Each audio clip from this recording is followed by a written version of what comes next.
Hello guys, so staying consistent with the videos and just want to share an update on where I'm at with the Imperium acquisition. So I finished Shelf Transcendence. I believe I talked about that in the last video.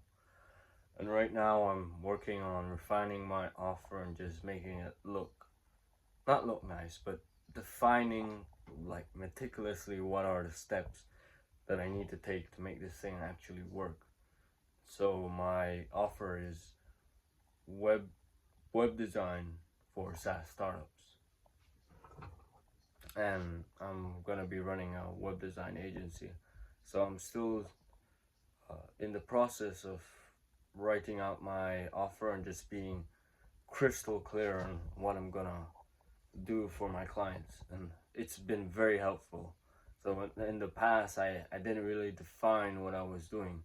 I had sort of an idea, but not like as detailed as I'm doing now with Charlie's course, and just really answering the specific questions that lead you to these just aha moments and knowing what your process looks like. It's very important that you understand what you're doing, how you're gonna do it, and what's a step by step. So that's just the update on business side of things. I haven't gotten any clients, haven't been reaching out yet, just working on the offer. And that's it. Personal updates. I've started to wake up early in the morning, so I've tried to get to 5 o'clock a.m. But I found that my body wakes up in 8 hours basically. So last night I went to sleep around, let's say 9:30, or I went to bed 9:20 p.m. and then it took me a little while to get to sleep because I was just watching screens, reading on my phone, and it took me a while to go to sleep, and then I woke up naturally at 5:50. But I set an alarm for 5 o'clock, and it's kind of a bad thing, but pretty sure I didn't hit snooze. I think I pressed stop, and I just went to sleep. I didn't even think about it. Like my brain didn't even think about it. It's just so weird. So maybe I have to work on that, or maybe I just listen to my body and go to sleep 9 o'clock, and then that way I can wake up earlier, like 5 o'clock, because my body seems to like the 8 hour range. And so when I used to go to sleep 10, I usually wake up like 6:30 or something like that. So usually in 8 hours, and that's very interesting.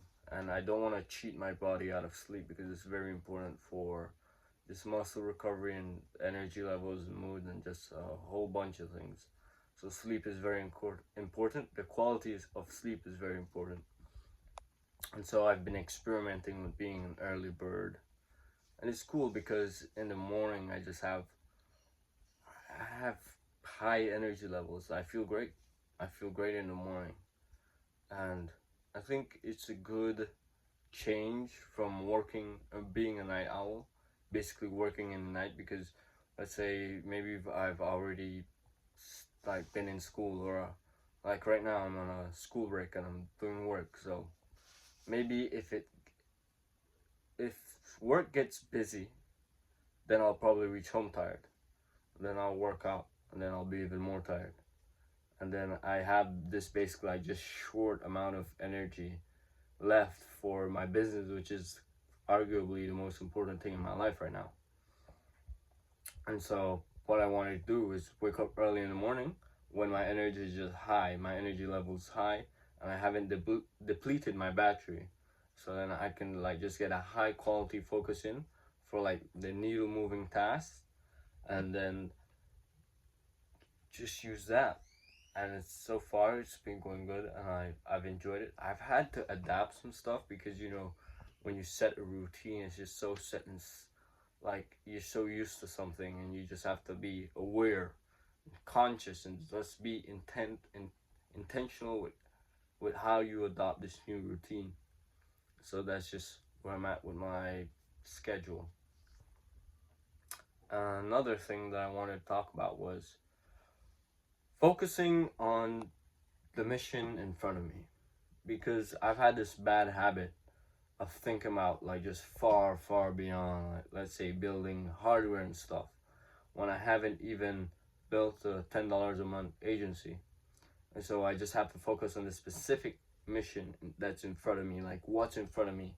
I can't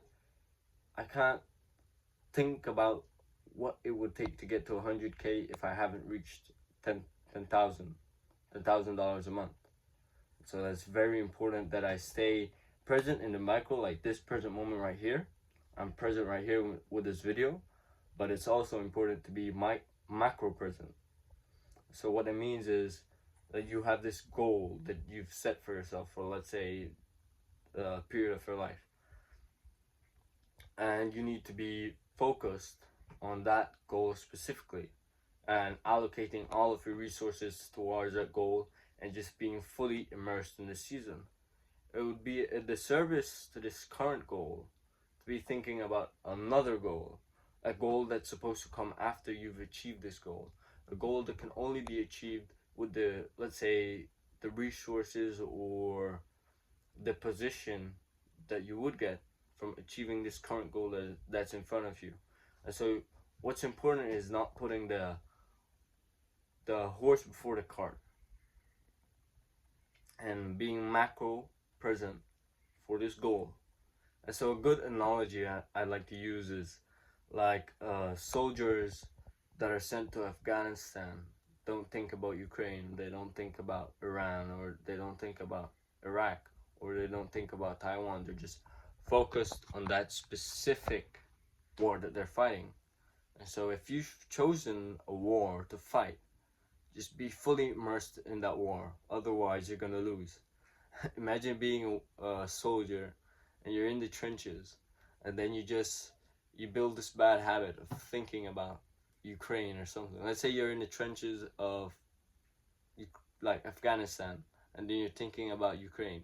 You might get shot in the head, like, because you're not focused. You need like, and that's what your goals demand of you. Well, if you have high goals, because if you have no goals, or if you just have very low goals, then maybe you don't need that much focus. But that's for average people, and if you're watching this, you're probably not average. You're probably trying to do something great with your life, and you're trying to get somewhere where not a lot of people are, and so that's very respectable, and I respect